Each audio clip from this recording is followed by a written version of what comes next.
हर खबर पर होगी आपकी पकड़।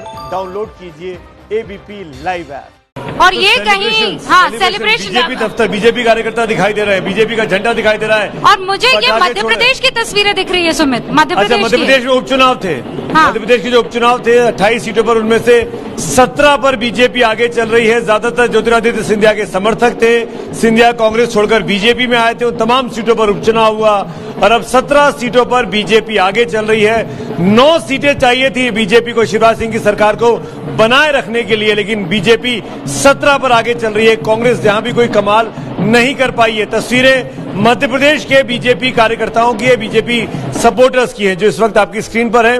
28 में से 17 पर बीजेपी आगे चल रही है। तो आज का दिन तो लग रहा है कि धीरे धीरे जैसे दिन चढ़ता जा रहा है, बीजेपी का सूर्य उदय होता जा रहा है।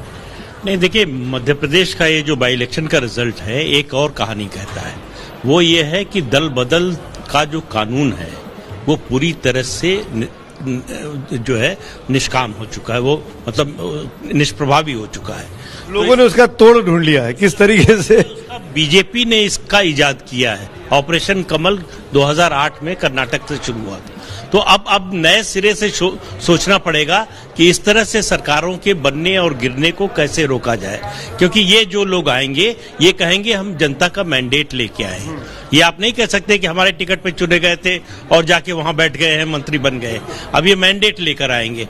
तो ये एक नया ट्रेंड जो है भारतीय राजनीति में दिखाई दे रहा है। एक चीज में राजकिशोर जी, आप एक इम्पोर्टेंट पॉइंट आपने मध्य प्रदेश में खास तौर पर इस पर मैं कमेंट कर सकता हूं। ये जो बाई इलेक्शन है ज्योति के लिए, ज्योतिरादित्य सिंधिया के लिए बहुत इंपॉर्टेंट है। उनको ये स्टैब्लिश करना है कि भारतीय जनता पार्टी अगर वो आए हैं तो किस तरह से उनका अपना एक वर्चस्व कायम हो इस नई पॉलिटिकल पार्टी में, जिसके लिए उनकी कोई पॉलिटिकल लेगेसी नहीं है। तो बड़ा इंटरेस्टिंग होगा ये बाई इलेक्शन ज्योतिरादित्य सिंधिया के लिए। अगर सिंधिया ये करवा पाते हैं तो मेरे ख्याल से वो कैबिनेट में जल्दी मंत्री बनेंगे दिल्ली में।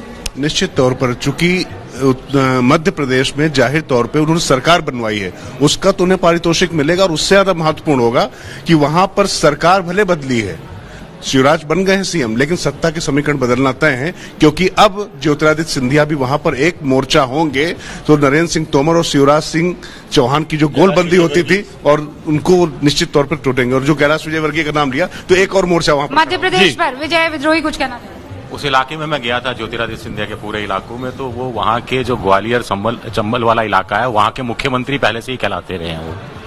और अब उनकी धाक और जमेगी। माना जा रहा था कि शिवराज सिंह चाहते थे कि बीजेपी की इज्जत बच जाए, यानी बीजेपी की सरकार बन जाए, लेकिन ज्योतिरादित्य सिंधिया की इज्जत पर थोड़ा बढ़। लेकिन एक बात तो माननी पड़ेगी, ज्योतिरादित्य सिंधिया जब बीजेपी में आए तो उनकी जबान थोड़ी पैनी हो गई है। वो जो डायलॉग बोलते हैं जनसभाओं में, वो बड़े पैने तरीके से बोलने लगे। जुबान तीखी हुई है एक्शन में, जिस तरह से इशारा कर रही है। पैनी, मैंने तो पैनी शब्द का इस्तेमाल किया है। पैनी का मतलब क्या हुआ? तीखी, तीखी। अच्छा, तीखी जिस तरह की भाषा का उपयोग करने लगे हैं, जिस तरह की बॉडी लैंग्वेज है उनके, बिल्कुल बदले से नजर आ रहे हैं वहां जाने के बाद।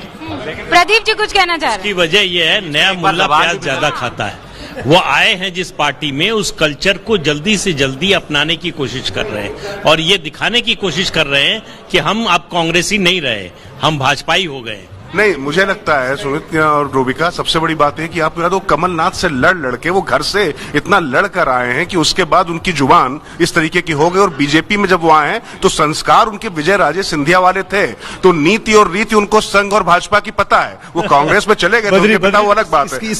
पूरा कंप्लीट पैकेज था। इसकी एक व्याख्या और हो सकती है कि ज्योतिरादित्य सिंधिया को अभी ज्यादा चैलेंजेस हैं, क्योंकि बीजेपी में अपने को एस्टैब्लिश करना है। और जब किसी के सामने ज्यादा चैलेंज होता है तो उसकी भाषा और देह बड़ी लैंग्वेज प्रखर हो जाती है। छोटा सा पॉइंट है, मैं इससे डिसएग्री करता हूं, क्योंकि हम लोग, मैं और ज्योति एक कार्यक्रम में साथ में थे भोपाल में, इत्तेफाक से वो उनके बीजेपी में आने से कुछ दिन पहले का था। तो यकीन मानिए वो इस तरह के आक्रामक, और जिसको भी सुमित आपसे तफरी ले रहे थे ना कि